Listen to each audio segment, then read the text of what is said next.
Superstorm Sandy dominated the airwaves in the days before the storm hit, during landfall, and for days afterwards. It was the proverbial big story. Cameras and microphones carried images of the devastation around the world and the tales of the survivors. A pair of university professors were there as well, covering the story behind the story. Dr. Chandra Clark was one of those professors, and she's here from the University of Alabama College of Communications to tell me more about it. Dr. Clark, thank you so much for being with us today. Good to be here. Yes, ma'am. On this side of the camera for a change. I know, isn't it unusual? It is. Tell us a little bit about the trip that you took up to the Eastern Seaboard, and more importantly, why you guys were there covering the people who were covering Hurricane Sandy. Okay, about a year ago when Joplin and Tuscaloosa hit, we profiled broadcasters in those two markets and how they saved lives. Well, this year after Hurricane Sandy hit, the Broadcast Education Association approached myself and Scott Hodgson from the University of Oklahoma about teaming back up to do the same thing again. And we had to go. We knew that there was a big story there, and we knew that the broadcasters did their job once again because the death toll was lower than they thought it was going to be, and we wanted to do the same type of project, but much bigger challenge, much bigger distance to cover. So you were able to get up there and get your feet on the ground and go out amongst all the damage and talk with real people, and at the same time you were also able to get close to some of the big names that were covering the story, and you took a lot of pictures and you emailed some of them to me earlier today. Right. And we can just tell us a little bit about what we're seeing here. Well, this is in Washington, D.C., and a lot of people didn't really realize what kind of damage happened in D.C. There was a good bit of flooding and things of that nature all through the city.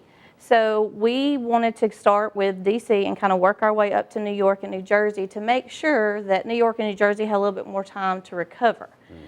So this is Mark C. Graves with WTOP Radio in D.C., which is heard around the country. They are an authority when it comes to news out of Washington, D.C. So Mark is a multimedia journalist, and he did a great job filing stories. He was in the heat of the moment when the flooding was happening throughout the city. This is Scott Hodgson with the University of Oklahoma and myself. And what we did is we would go into the TV stations and radio stations and talk to the meteorologists, talk to the news directors, and talk to the reporters. And we ended up doing 33 different interviews, setting up full lighting and everything else. And this was one of the big names. This was Brian Williams that we were able to meet with and interview. And Brian Williams grew up on the Jersey Shore, and he has a very personal relationship to what happened there. And so we were able to interview him, and then Governor Chris Christie with New Jersey. What a lot of people don't realize is Governor Christie was on the radio as the hurricane was coming on shore. And he is a great communicator, and the people up there love him. And so he did a really good job informing people about this kind of damage that you see here. This is at Wortley Beach, right beside Seaside Heights.